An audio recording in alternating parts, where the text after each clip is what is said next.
Ladies, we are in the days called Ben HaMetzarim. Ben HaMetzarim are the days between Shav'asar B'Tammuz and Tisha B'Av.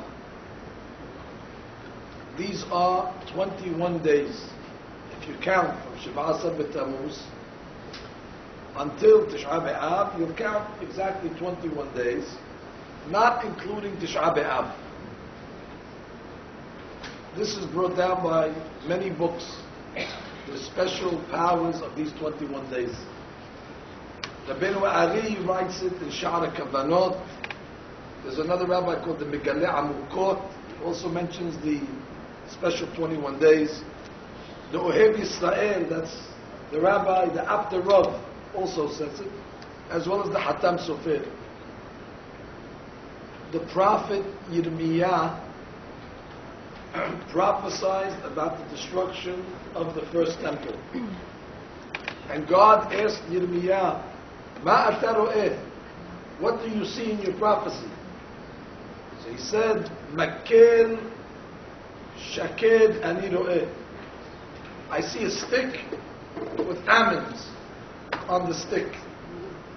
So God said, you're so good. What is the significance of a stick with almonds? So Rashi comments that the almond, from the time it buds, the budding, to the time it grows very quickly. And it takes exactly 21 days. And God said, just like the almond takes to develop 21 days, that's how fast the temple is going to be destroyed. It's going to be destroyed from Shav'asar B'Tammuz until Tisha B'Av. The question is, it should be 22 days. Why don't you count Tisha B'Av? That's the main day. That's the day that the temple was destroyed. Why did they leave that day? The reason is two reasons. Number one, it says in the books that Tisha B'Av is actually in the future going to be a happy day. It's going to be the happiest of days. Why? It says Mashiach ben David, the Mashiach, is born on Tisha B'Av.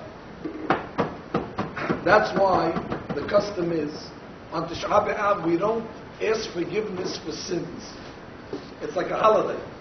Normally, during the days of the week, we say, Anna, Hatati, Abiti, Bashati. On Tisha B'Av, we don't talk about our sins, because it's a holiday, it's a mo'ed. Even though we don't treat it as a holiday, we fast, we're suffering. But since Mashiach is born on Tisha B'Av, it's a day of great value. Not only that, the fact that the Beit HaMikdash was destroyed on Tisha B'Av, as bad as it sounds, it was actually something better than the alternative. The alternative was that God could have Has v'Shalom destroyed the Jewish people. Then we wouldn't be here to talk about it. God forbid. So instead of taking his anger out on the people, he took his anger out on a building. A building you can replace, but you cannot replace the Jewish people. So there's a silver lining in Tisha B'Av, that even though it's a day of destruction, but at least the Jewish people were spared. I'll give you an example that the books say. There was a king, he was making a wedding for his son, the prince. And the king makes a wedding on his lawn. In the backyard, he has a big, beautiful grounds.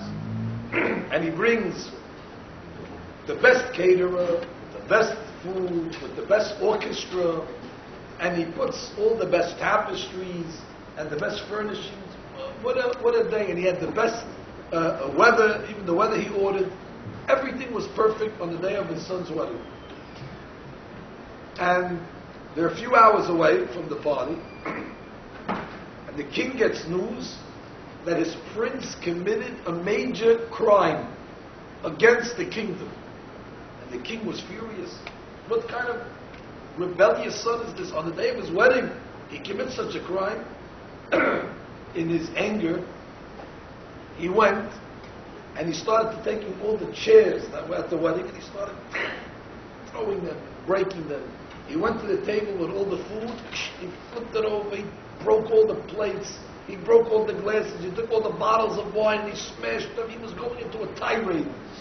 He went to the orchestra and he took all the instruments, God, he broke them. He's going out of his mind. My son, Rasha, how can he do such a thing? After the king finished, there was one violinist that survived the whole anger. He came and he stands in front of the king and he starts playing the violin. He's playing the violin in front of the king. So the king says, "You fool, you don't see what I just did? You don't see how angry I am? For what do you come now and play music? What are you playing music for? This is not appropriate." He said, "You know why I'm playing music? Because lucky that the king's son was not here. Because if his son was here, what you did to the tables and the chairs, you would have done to him. And therefore I'm thrilled that you took your anger out on the furniture. You're a rich man. Tomorrow your anger will subside. You'll get new chairs. You'll get new dishes. You'll call the caterer again. But if your son would have been here, you would have killed him. And there's no replacement. That's why I'm happy. You took your anger out on sticks and stones. And therefore, Tisha B'Av, as sad as a day as it is, there's a silver lining on the day. That God spared us and took the building away. God's very rich. Whatever He wants, He can come build another building even more elaborate and even more fancy and even more special. But at least Am Yisrael survived it. That's why when we talk about the 21 days, this is very important to get this. The 21 days is from Shiva Asar B'Tammuz up until Tisha B'Av, not including Tisha B'Av, because really Tisha B'Av is special. There's, like I said, there's an optimistic way of looking at the day.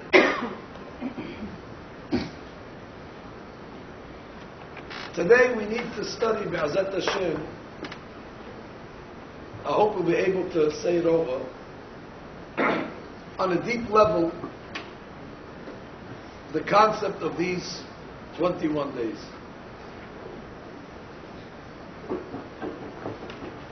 Our rabbis tell us,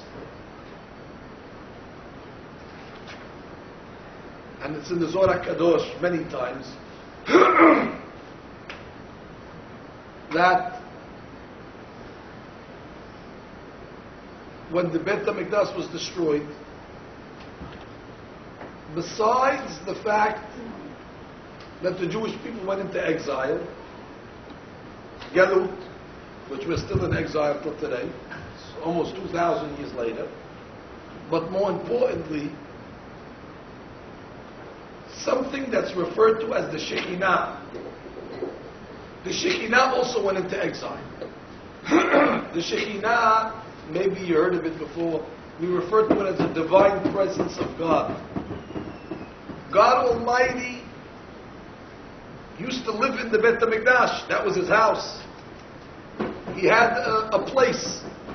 When the temple was destroyed, so almost as if to say, God was evicted. He doesn't have a house anymore. And now the Shekhinah is just roaming. This divine presence is just going with the Jewish people into all their exiles. Instead of living in Jerusalem, in the house that God built, now it's on a very low level. If you think we're in pain in exile, the Shekhinah is suffering even more. Because the Shekhinah, which is the divine presence, doesn't want to be in the exile. It wants to be in Jerusalem. The Shekhinah is holy. We're lucky that the Shekhinah didn't just go back upstairs and leave us alone. Then we really would have been in trouble. But the Zohar Kadosh writes that really, God Almighty, in His major presence, went up. He just leaves us a little connection called Shekhinah, where we're able to connect through the Shekhinah to Hashem, but it's an exile. I want to tell you a big Hadush here. Again, I hope I'll be able to explain these concepts. They're very, very deep. But I have no choice but to tell you these Chidushim, just so you can expand your horizons a little, to understand the significance of what's taking place.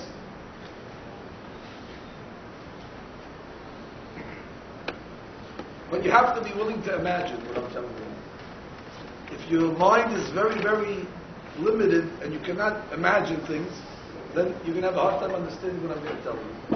You have to be a little open-minded to accept what I'm going to tell you.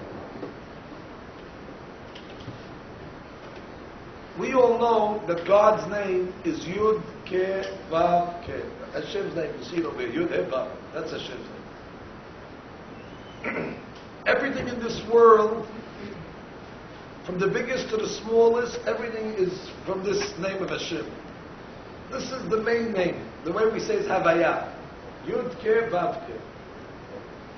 Our rabbis tell us that each letter of the Yud Ke Vav Ke represents something else. And you'll see in the Shiur, I'll give you examples. The Yud represents something, the first hair, the Vav represents something, the last hair. Hachamim say that the last hair, Hair Aharona of Shem Havaya, that represents the Shekhinah. That last hair, that refers to God's presence. The Shekhinah Kedoshah is in the last hair. That's why you have to imagine, because I know you're thinking, what's a letter? What do you mean, the Shekhinah?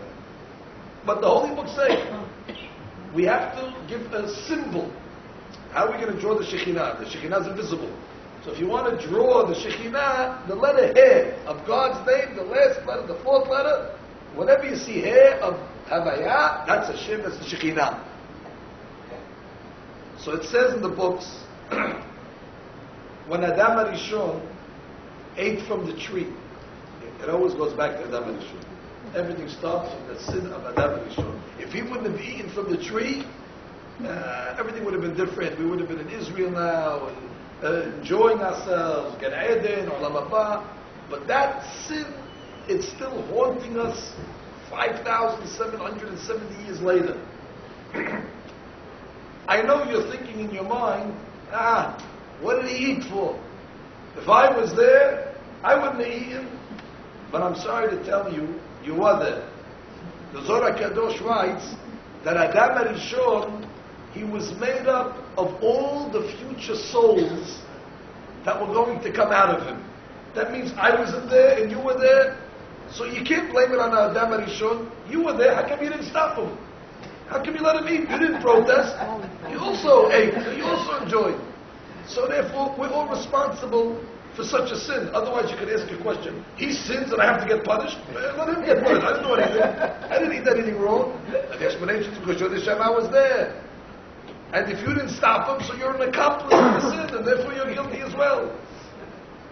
The amazing thing is the sin was so great, nobody's neshama stopped. Not mine, not yours, not the biggest tzaddikim. They all got drawn after the sin. And therefore the punishment of Adam HaRishon, it says immediately after he sinned, the Shekhinah, the divine presence, was very close to him.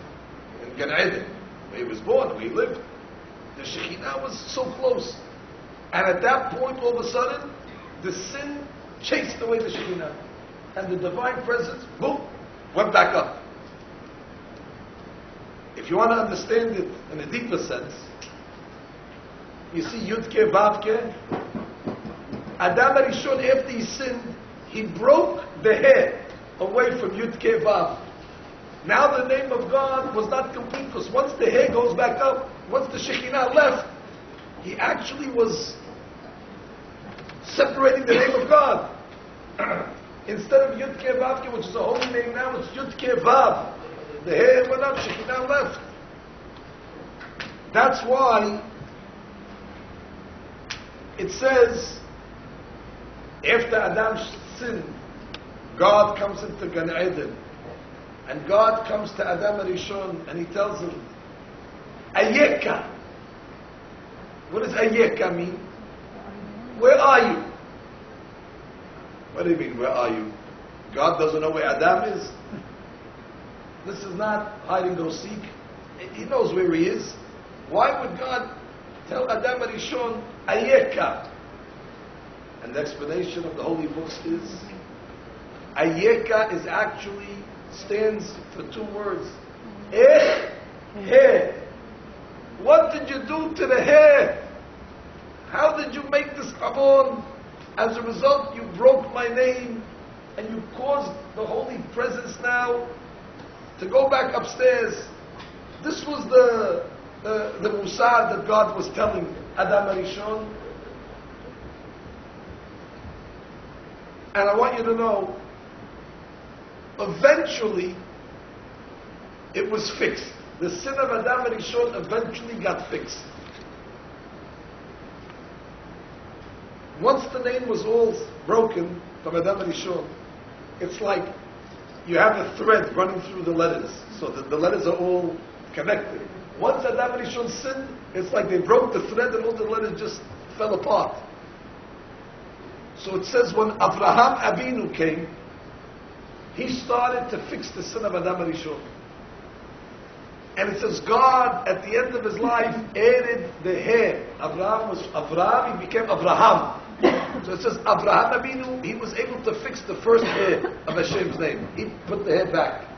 Yitzhak Abinu, his name was supposed to be Sehok, because his mother left, but they added a Yud. He fixed the first letter of Yud Ke Vav Ke.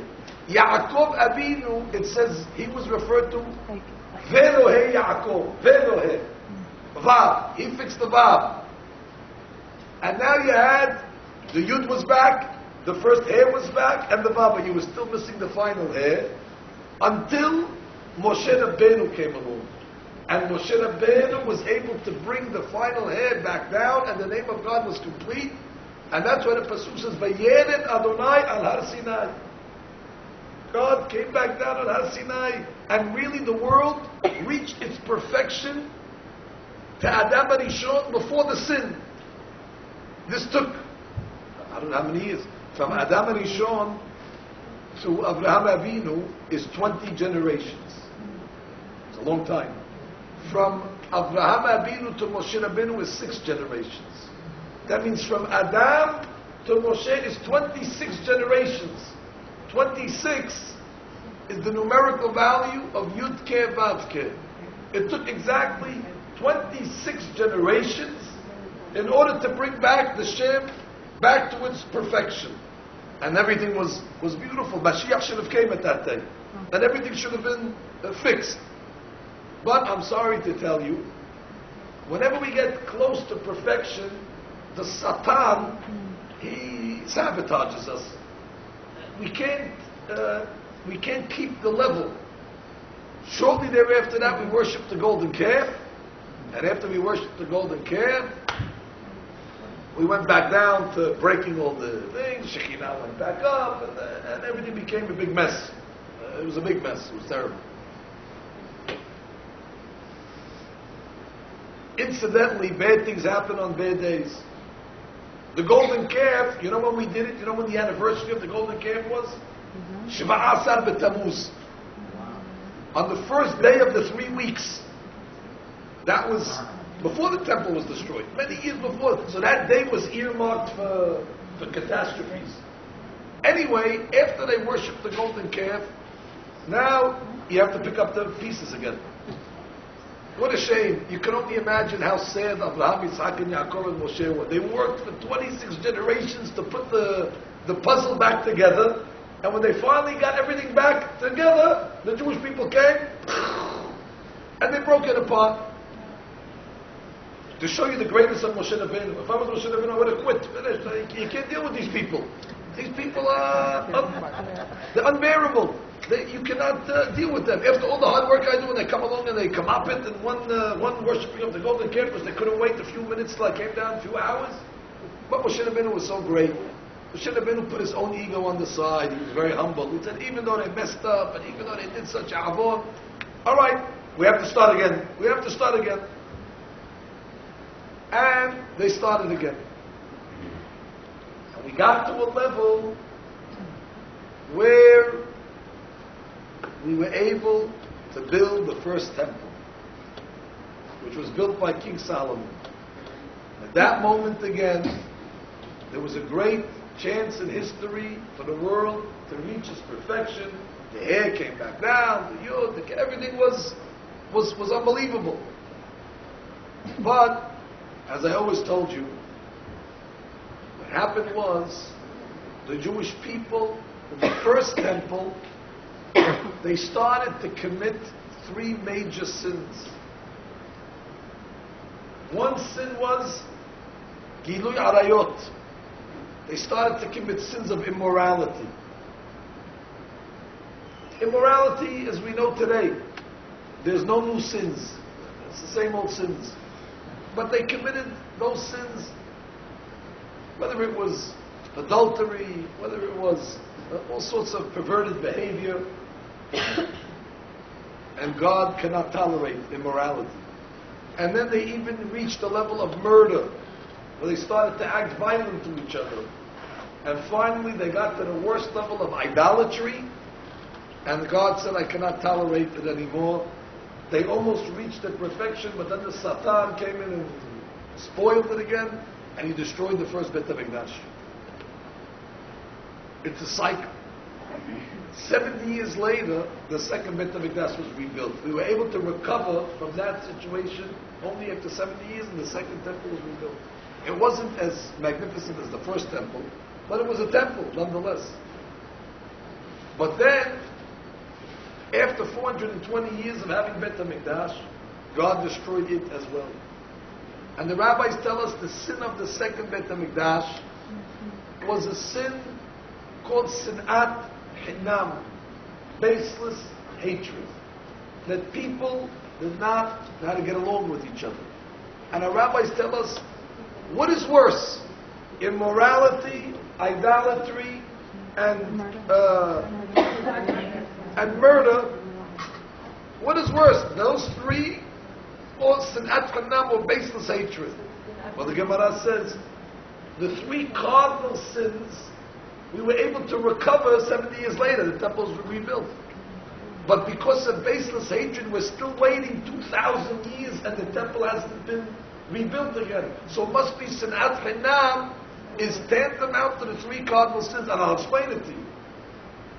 I'll explain to you how. Hachamim say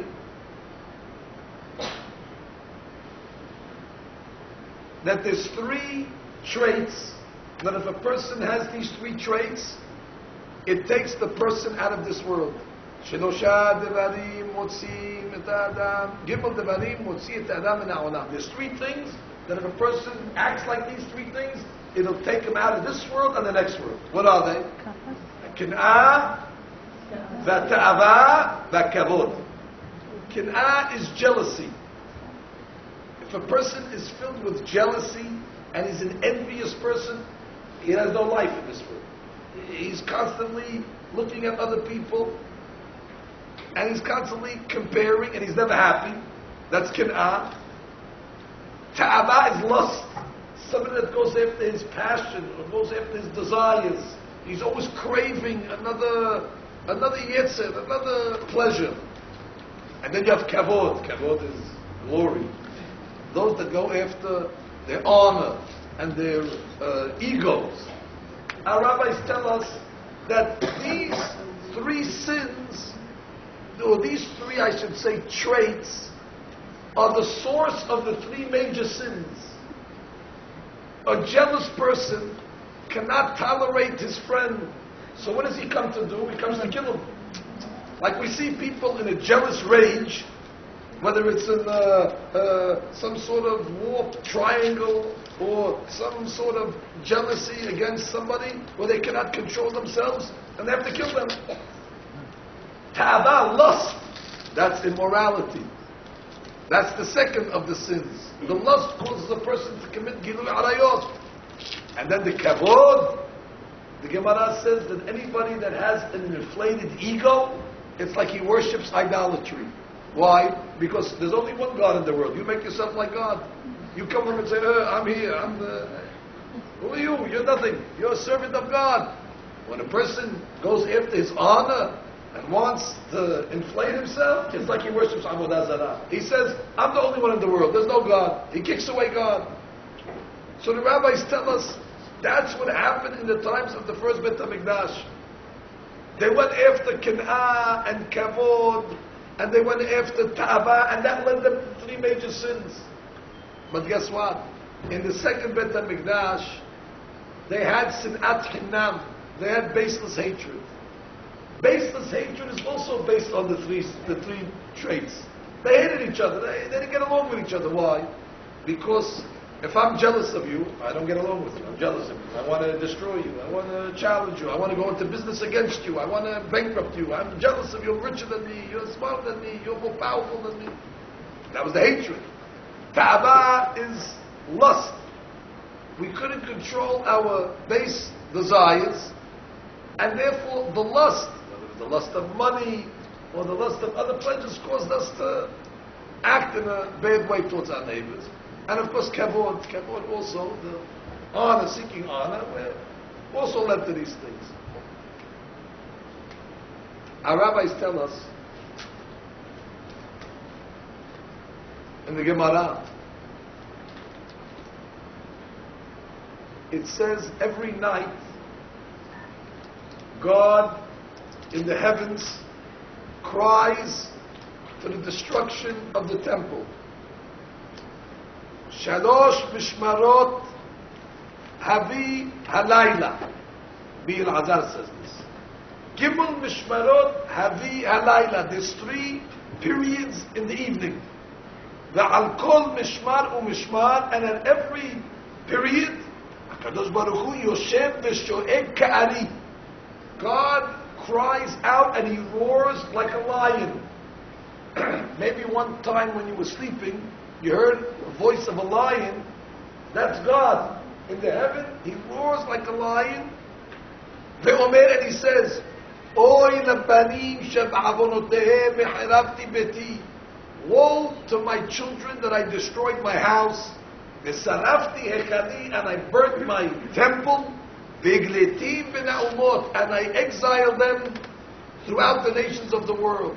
And the Gemara quotes a pasuk. How do we know that God cries 3 times in the night? Shneimar, Hashem mimmarom yish'ag, sha'ov yish'ag al navel. Hashem mimmarom, God in the heaven, yish'ag. Yish'ag is he roars. That's one word. Sha'ov yish'ag. 2 more. That's 3 al navel on his temple. The Gaon of Vilna says, what's the nature of these 3 cryings? That means, let's say, 1 o'clock in the morning, at 3 o'clock in the morning, at 5 o'clock in the morning. Those are the 3, let's say, periods, for argument's sake. It's not 1 and 3 and 5, it's different.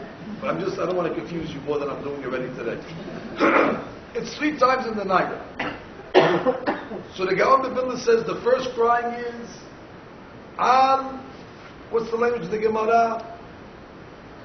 Sheherafti et beti. The Gemara Ta'anit says, just like there's a temple on earth, there was a Beit HaMikdash in heaven. God has the Beit HaMikdash in heaven. It's a virtual temple. Before the temple on earth was destroyed, God destroyed his temple in heaven. Once the temple in heaven was destroyed, then automatically the temple on earth has to be destroyed as well. So the first crying is, Sheherafti et beti, my house in heaven. The second crying is, Sarafti et echali, I burnt the one that's on earth. And the third crying is, woe that I had to send my children out into exile. But I saw an unbelievable explanation. Why 3 times? Listen to the explanation. Listen deep now.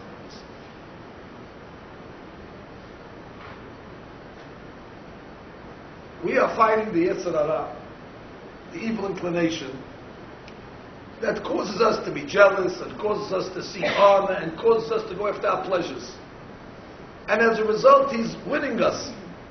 And as long as we cannot overcome these 3 traits, so then the temple will not be able to be rebuilt because of these 3 traits. That's why the temple was destroyed. So the Gemara says, you cannot fight the Yetzer Hara on your own. He's made out of fire. We're mortal human beings. How are you going to fight this Yetzer Hara? He's a monster. We cannot fight him. So the Gemara says, you have to fight him, yitkaber ka'ari. You have to overcome him like a lion. But I'm not a lion. I can overcome him like a lion. I'm a human being. Call me whatever you want. Call me the biggest lion. But I'm just a human being. But God is an Ari. God is called a lion. God is considered an Ari. And our rabbis tell us that God helps His children overcome the Yetzer Hara. And that's what it means that 3 times a night God roars like a lion. The first time of the night, He's crying for His children that they should be able to overcome jealousy. And the second time of the night, He's crying that we should be able to overcome honor. And the third time of the night, He's praying that we should overcome lust. And therefore we have a Kadosh Baruch Hu roaring like a lion. He's the lion. And He gives us like a help in order that we should be able to beat the Yetzer Hara. Because once we overcome these 3 traits, then already the temple can be rebuilt and everything is over. So God wants it more than we want it. One day, when you'll be walking in the street, and somebody will insult you, God forbid, and you'll be able to brush it off and not let it affect you. You have to know that's a result of you, because you controlled yourself, but it's also a result because the night before, God was crying in the middle of the night, roaring like a lion, that you should be able to overcome the Yetzer Hara. This is the crying of the 3 times in the night. But listen what I'm going to tell you. The Gemara says, Shalosh mishmarot havi halayla. There's 3 mishmarot in the night, but it says havi. There is in the night. There's 3 periods in the night. Havi. Look at the name of Hashem. You see, look at the first 3 letters. Boggle them in your eye. What does it spell? Havi. He is the second letter. Vav and Yud. As long as the temple is not built, it's Havi. We're missing the final hair. And that's why God's crying, Shalosh Mishmarot Havi. And then Halayla stands for He Laila. In the darkness of the exile, the He is in exile. He Laila. The He is in darkness. And that's why God's crying, Haveh Halayla. Because the Haveh, the first 3 letters, are separated from the hair. And therefore God says, but it's up to you. I'm going to cry that B'ezrat Hashem you'll be able to beat the Yetzer Hara and overcome the 3 corrupted traits. But what happens? On the day of Tisha B'Av, we read a book. The book is called Echa. Megillat Echa. Why? God tells the Jewish people, Echa, again, you know what Echa stands for? Ech, hair. What did you do to the hair again? Just like God told Adam Arishon, Ayeka, Ech, hair. He tells it to us again on Tisha B'Av, what are you doing with the hair? Echa yasheva badad. Why is the hair sitting alone? How come you're not bringing it back to connect it? And you might say to yourself, Rabbi, I'm a simple person. This is Kabbalah you're telling me now. Put the hair back to the hair. I don't know how to do this. This over here is for tzaddikim in Jerusalem that are involved in all sorts of, deep meditation. We simple people, we get up in the morning, we go exercise, we go have lunch, we go enjoy ourselves. I'm going to go start playing now with the hair, putting it into a youth game. What do you want me to do over here? You're talking to the wrong crowd. So I'm not talking to the wrong crowd. One of the great rabbis said, everybody has a responsibility to lift the Shekinah out from the exile. And it's incumbent upon everybody from the biggest tzaddik to the smallest of persons. And he brought a proof to this. It says in the Pasuk in Parashat Terumah, the Be'er B'nai Israel, speak to the Jewish people, God says. V'yikhu li terumah. Terumah is a donation. God says, speak to the people and take from me a donation, me'et kol ish, from everybody. Nobody's exempt. Everybody has to give a donation. So the rabbi said, but on a deeper level, you know what terumah stands for? Tarum he. Tarum he means lift and raise the head. God says to the Jewish people, "V'yidchuni terumah." Everybody has to lift their head. Who? Me'et kol ish. From everybody. Nobody can say you cannot do it because your neshama was part of Adam Rishon. So the same neshama that has the ability to chase the Shekhinah away, the same neshama has the ability to bring the Shekhinah back down. I'm going to tell you how to do it. I cannot leave you without telling you how to do it. I'm just giving you the concept for what the work is. There was once a big rabbi. His name was Rav Zusha. The big tzaddikim, whatever happened in their life, they would always connect it back to the religion, to God. One time he was walking, and he sees a Gentile, a farmer, and he's loading bales of hay on his wagon. So the Gentile tells Rav Zusha, "Can you help me lift the hay?" So Rav Zusha says, "I can't." So the guy says, "No, not you can't. You don't want." And then Rav Zusha started crying. He said, "God is giving me a lesson. The guy is coming to say to me, you have to lift the hay. The hay is the hair of Hashem's name. You have to lift it." He says, "But not that I can't. I don't want to do it. I'm not interested."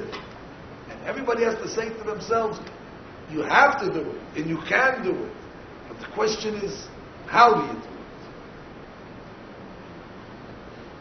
So our rabbis tell us, you're able to do this all year long, but specifically during the 21 days between Shivasar B'Tammuz and Tisha B'Av.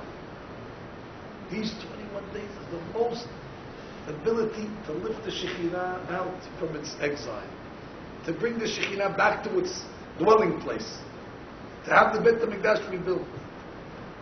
How do I know? What's the numerical value of Yud, He, Vav? The first three letters of God's name is 10, and 5, and 6 is 21. Which means now we're in the 21 days of Yud, Ke, Vav. The Hachamim tell us, once the Beit HaMikdash will be rebuilt, then the He is going to join it. But it's the 21 days that we work on lifting the Shekhinah back. Our rabbis tell us Tisha B'Av is Keneged the He. That's why it says there's 5 things that are forbidden on Tisha B'Av, just like on Yom Kippur. What are the 5 things that are forbidden?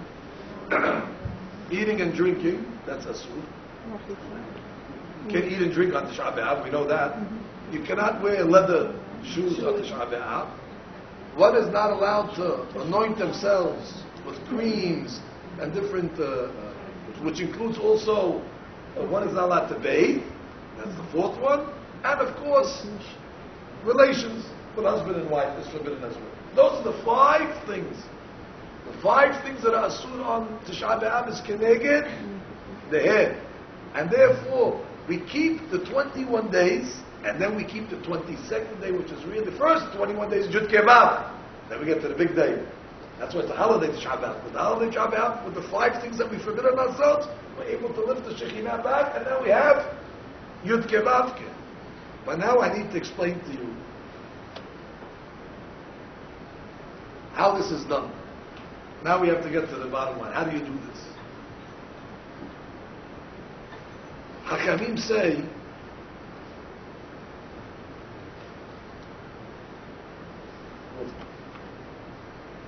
there's another thing I have to tell you.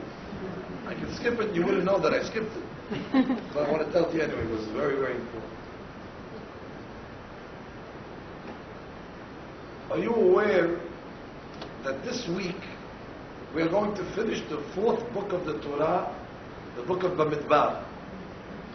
This week we read 2 parashiyot, Matot and Mas'eh. I didn't talk about the parasha today, but it's still there. The 2 parashiyot, and once we finish this week, this Shabbat, it's over. And next week we start the 5th and final book of the Torah, which is called the book of Devarim. Ladies, I want you to know, it always works out that during the 3 weeks we finish the book of Bamidbar, and always the Shabbat before Tisha B'Av we start the book of Devarim. This has to happen. Every year it'll happen. That during the 3 weeks we make a transition. We go from Bamidbar into Devarim. Always before Shabbat we have to start Devarim. That's next week. We'll talk about Shabbat Hazon. Why? Did you ever ask yourself, what do we have these 5 books of Moses? 5 books. Why not 11 books? Why not 3 books? Why 5 books? Okay. You tell Rabbi, yeah. Because if there were 6 books, you'd ask, why are there 6 books? Of course. I would ask why there's 6 books. And I would give you a good reason. Now I'm going to give you a good reason of the 5 books. Listen to what Rabbi Ari writes. He says a big hadush. You see, I don't know if you can see it from that yud. But if you take the letter yud, on the left, the top left of the yud, there's a crown that comes off the top left. The yud is made like a yud, and then on the top there's like a, we call it a ketet, like a crown that comes off the top of the yud. And Rabbeinu Ari calls that little hair that comes off the top of the yud, that's called kotzo shel yud. That's the, it's connected. It's connected, but it's a separate power. There's books, you're not going to believe it. There's books written just on that little dot, the quotes that comes off the yud. As a matter of fact, out of all the yud ke vavke, that little quotes that comes off the top of it is the holiest. I'm going to tell you something that I didn't plan on telling you today now, but this is off the record. Today nothing's off the record.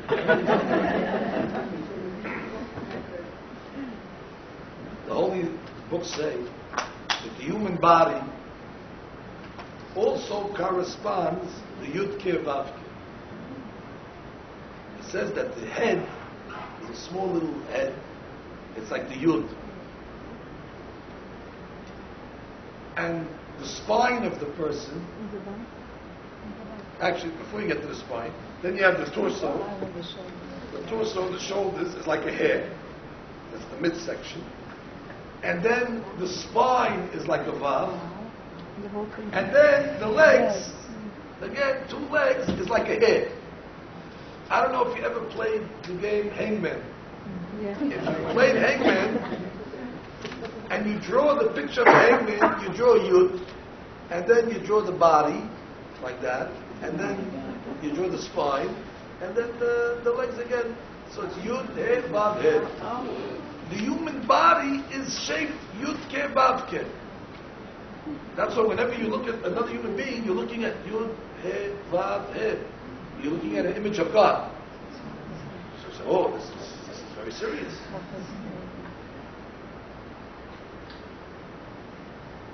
So somebody has said, how can we go to the bathroom? You can go to the bathroom. That's not a question. It's not really Yud Ke Vav Ke. It's an image. You're bringing Hashem's name. But anyway, listen to what I'm telling you now. So the rabbi asks, but you just told me that there's the extra crown. Where's that? So you tell me it's the hair. Oh, and if somebody's bald, he doesn't have a crown? Poor guy doesn't have a crown? Some of the biggest rabbis were bald because they don't have the crown.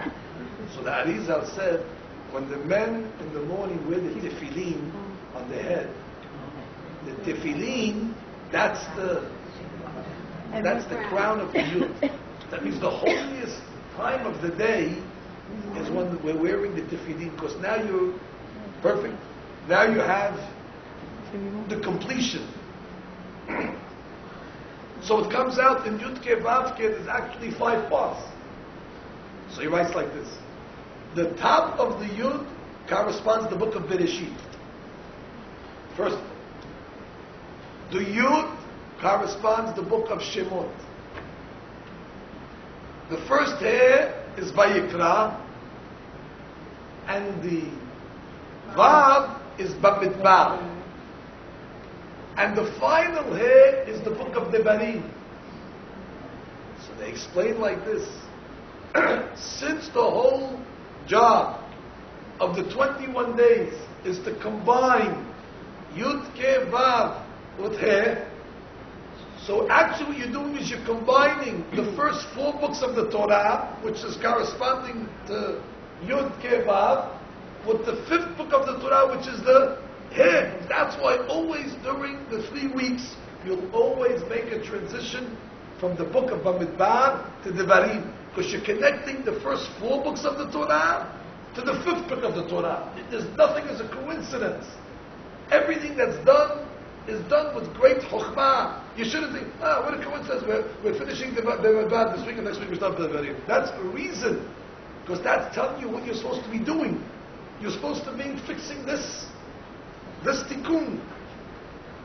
The question is now, which I'm stalling to tell you, how do we do this?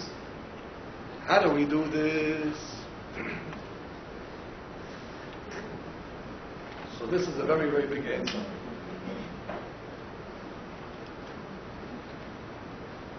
You have to know, ladies, I'm giving you this very quickly. If we had time, each one of the statements that I'm telling you needs to be developed for hours and hours and hours. But at least you'll get the quick version of it, and then in the future years we can go back and open it up a little more. But for today it's good.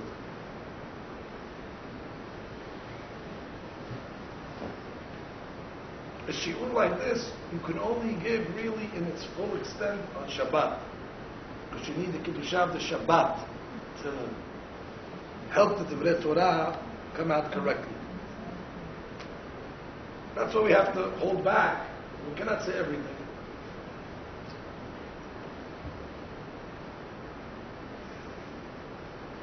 I don't know how we'll say this Kiddush tomorrow in Deal. I don't know if I don't know if Deal is capable of hearing the Divrei Torah that we have over here. I have to make a decision tomorrow. But for sure, this holy group over here is worthy. Maybe closer to Shabbat. It's even better. Over here, for sure, you're on the level to hear this Divrei Torah. Watch what I'm going to tell you. This is from the Ben Ish Chai. It says in the Mishnah in Pirkei Avot, Heveh mitalmidav shel Aharon. Be from the students of Aharon. Ohev shalom verodef shalom. Ohev shalom is you have to love peace. And the rodef shalom literally means you have to chase after the peace. Not only to love the peace, but you have to chase after it. If you have an ability to make peace, you have to run down the block to make peace between 2 people. Ohev shalom verodef shalom. But the Ben Ish Chai explains on a much deeper level, what does it mean, Ohev Shalom and Rodef Shalom? He brings down the statement of the Achamim. That if you will be Ohev Shalom, then God will be Rodef Shalom. If you bring the peace, Ohev Shalom, you bring the peace, you make the peace, God will chase away the peace. Because Rodef is to chase. What are you talking about? If I make the peace, God will chase away the peace, so I won't make the peace then. Why do I want to make peace if God's going to chase away the peace? So he says something very deep. This is from a great rabbi called Rabbi Moshe Galanti. Rabbi Moshe Galanti said like this: there are powers of evil in the world. We refer to that as the Sitra Hara. Maybe you heard of that one, Sitra Hara. That's the Sitra Hara means the other side, the dark side. Those are the powers of evil.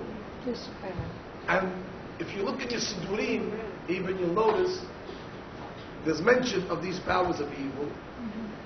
It's two primary powers. Don't be offended, but the two primary forces of evil in the holy books are referred to as two different ladies. Nobody in the class over here. That's I hope not.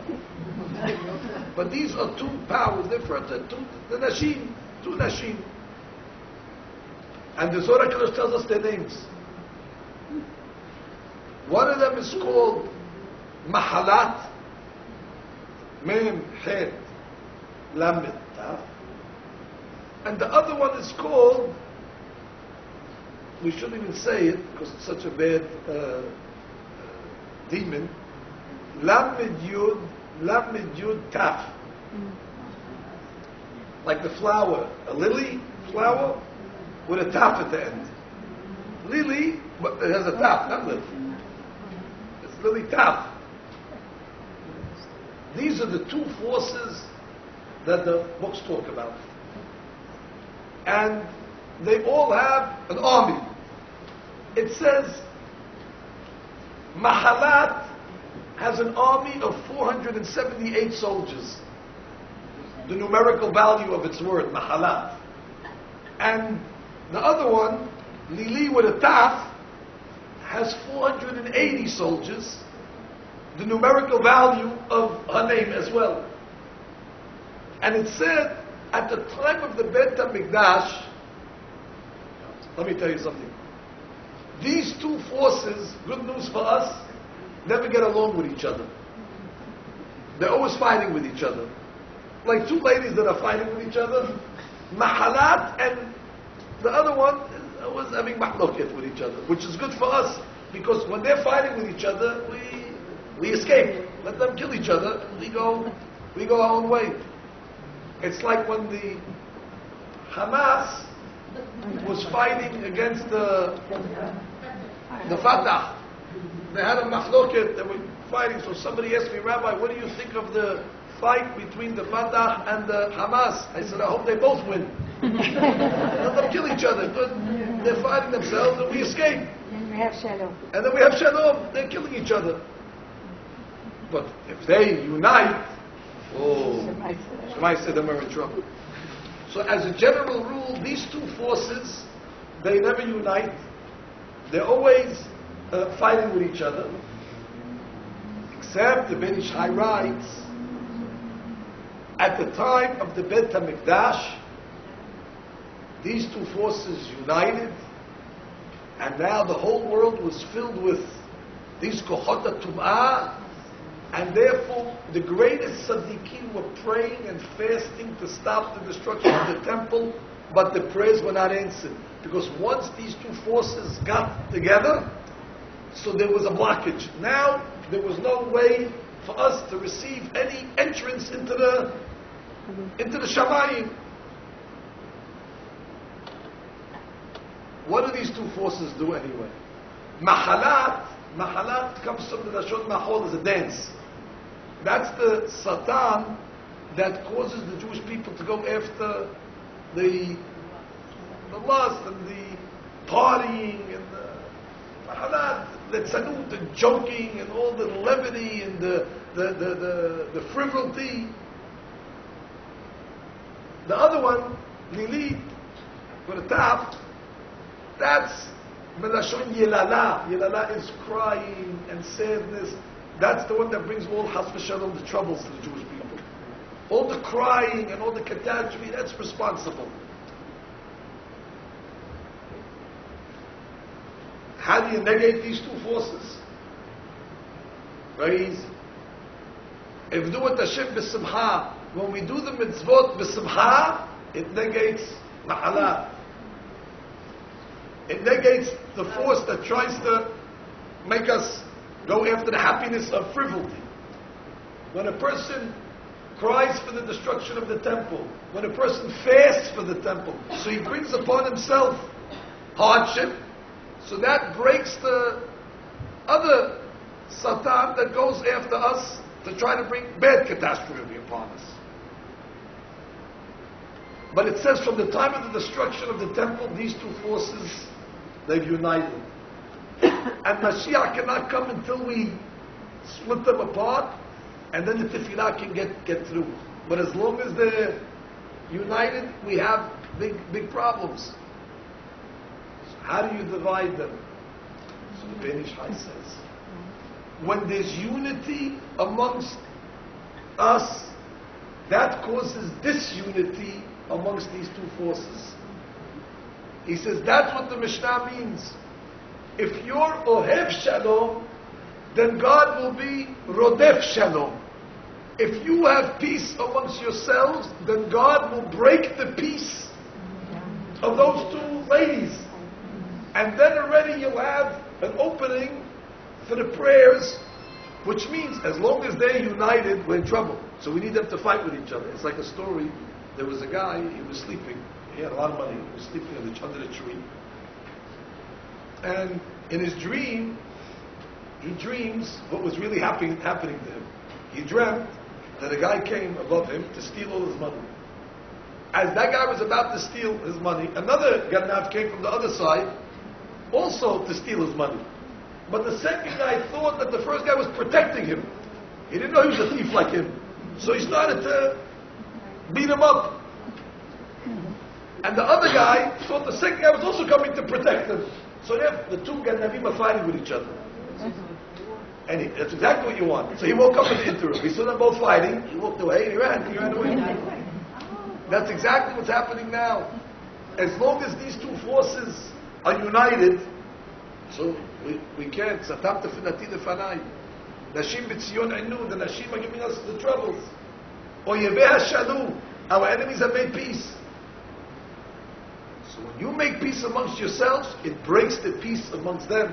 And that's why he says, Ohev Shalom, and then God will be Rodef Shalom. Now watch this. As long, and this is the punchline, and this is where we have to make our tikkun. Unity, the unity. This is the unity that we always talk about. The unity amongst Jews, amongst all levels of Jews, amongst Klal Yisrael. The tolerance that we always talk about between the religious and the middle and the less religious. The tolerance amongst people is the key. Why? Because as long as there's disunity amongst people, then the name of God also is not united. Then the Yud Ke Vav and the He is split. And it doesn't come together. And therefore, once there's shalom amongst people, then already God says, you made shalom amongst yourself, now I'll bring shalom back. And now the name of God becomes complete again. And now already we're able to have a Shekhinah that's attached. And it's these 21 days. The Yud Ke Vav, Gematria 21, that needs to be reunited with the Shekhinah, which is the hair. The 21 days plus Tisha B'Av. The book of Bamidbar and the books before it are now connected with the book of Devarim. Now you have a full completion of Shem Yud Ke Vav. But God comes to us during the fighting. And what does God say to us? Ayeka, hair, what are you doing? What are you doing to the hair? And God comes to us on Tisha B'Av night. Echa, what are you doing to the hair? Hair. And nobody should think, I can't do that. Peace is something we can all do. Maybe praying with all sorts of kavanot is beyond us. Maybe doing all sorts of esoteric behavior is behind us, beyond us. But to make peace, this is something that it's hard, but it's capable. It's something that we understand. It's something that maybe, like the rabbi said, maybe you don't want to pick up the hay, but you can pick up the hay. Which means, that's very hard thing. Of course, it's hard, but it's doable. But it's something that's not beyond us. If I were to tell you The only way to bring the Beit HaMikdash back is to take the Siddur and you have to pray with all the kavanot of the Benu HaRashash. I can't even read Hebrew. How do you want me to pray now with kavanot HaRashash? This rabbi is beyond me. But bringing peace means I don't have to tell you what's going on in the world. In the old country, in Halab, maybe in 100 years, there was one divorce. If there was one divorce, that was considered a scandal. This was considered the front page of all the newspapers. Divorce in the Jewish community, it was not, unless in a rare occasion, for some reasons that are beyond us. Today, unfortunately, where's the shalom? The couple gets married, one mahloket right away, to the rabbi, gittin. Today, every single day there's gittin. Today, the mizbeach is crying from all the gittin that are taking place. I told you the other day, in one day we had to get somebody that was married for 2 years, and somebody that was married for 22 years. So it doesn't matter anymore. The shalom bayit, shalom between community members. The community was very united at the beginning of time, and then all of a sudden a division came, which is almost inevitable because as people get more religious and people get whatever, so it splits. So it's our job to try to keep it as much as we can without causing more of a rift. This comes through tolerance. This comes through the acceptance of everybody according to their level, and eventually we'll bring them back. This is the tolerance for people. And our synagogue, everybody's invited. We don't ask them at the door, do you keep Kimat Yashan? No, I don't keep it. Get out of there, go play somewhere else. We don't ask them any questions. There's no preconditions.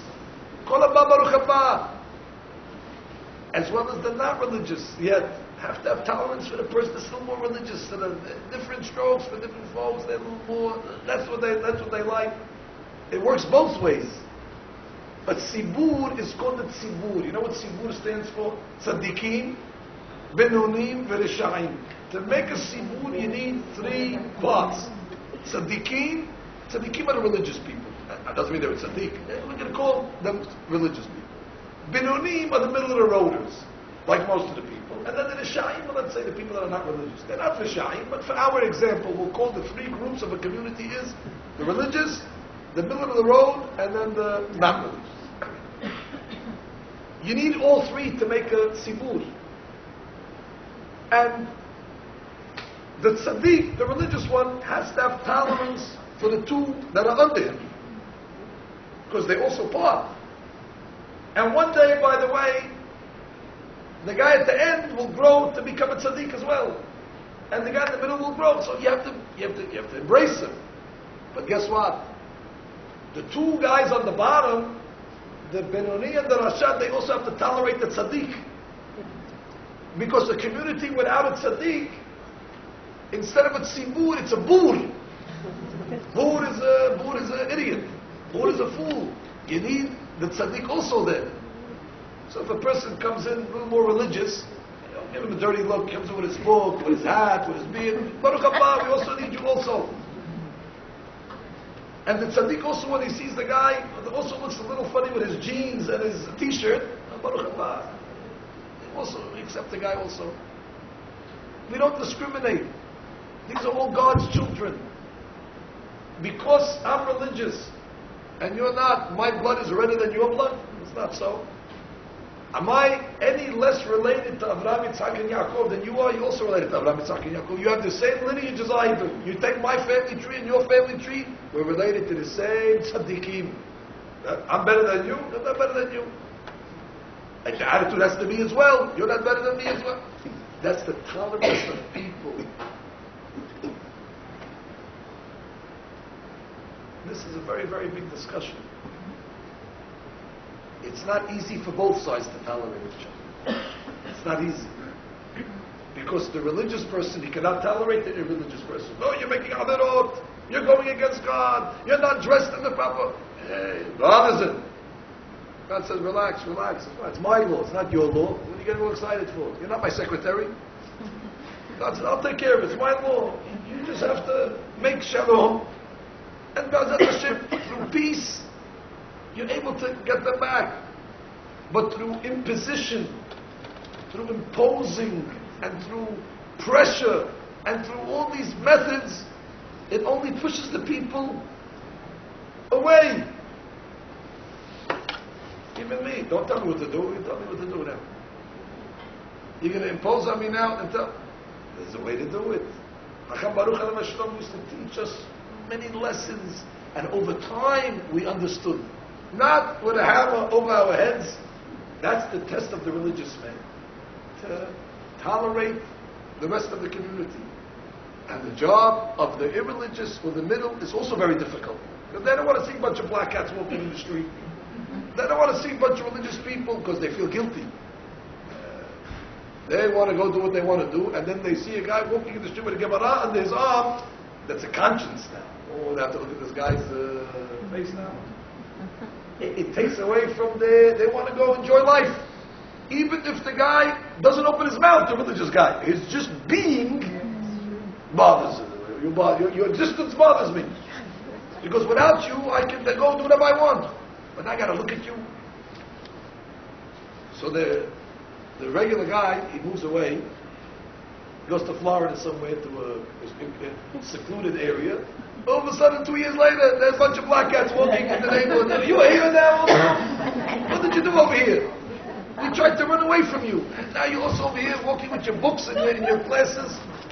We can't get rid of you. And then, okay, we'll go to somewhere in Deal, we'll hide out in a secluded area. Boom! There they are again. Because that's the sibur. You need all three parts always going to be next to each other. The tzaddik, the benoni, the rasha, that's how we always live. But the tolerance, to understand them, there's a lot of lashon hara that goes on. These black cats, they do this, they do that. Most of it is hearsay, most of it is not even true. Just the hockey in the street, they this, that. You have to know what they do, both sides. Both, absolutely. More so. It's much, I believe, as my heart says, it's easier for the other two to have tolerance for the religious guy than it is for the religious guy to have tolerance for them. It's very hard for the religious person to have tolerance. But that's what we have to work on. Because again, we're reading books all day long. Torah. You go in the street, you see a guy taking the Torah, throwing it on the floor. You get angry. Get out of here, I'll kill you. What are you doing? Everything has to be done b'chokhmah. Everything has to be done b'da'ah. But the ultimate goal is to bring the shalom amongst people with the intention to bring the shalom amongst the name. Because as long as Yud Kebab is separate from He, and once already the name comes together, that means the two forces of evil, Mahalat, those two ladies, they break. And once they break already, there's a hole. Now the Beit HaMikdash comes right down in the middle. And then already we have a Geulah. This is the whole. I'm oversimplifying it, but this is it's as simple as this. And B'ezrat Hashem, if we can accomplish this, for sure in this class we have shalom amongst the attendees. This is where we begin. One rabbi said, when he heard such a talk like this, the rabbi said, "You know what? My goal is to make world peace." And then he said to himself, "World peace? I'm going to make peace of the whole world. You know what? I'm going to make peace in my country." Then he said to himself, peace in my country? The country is humongous. How am I going to make peace in my country? You know what? I decided I'm going to make peace in my city. But even the city, he said, is so big. And then he said, you know what? Forget about it. I'm going to make peace in my community. But the community is 100,000 people. And then he came to the conclusion, he said, I'll make peace on my block. And then at the end he said, even that's too much. I'll make peace in my family.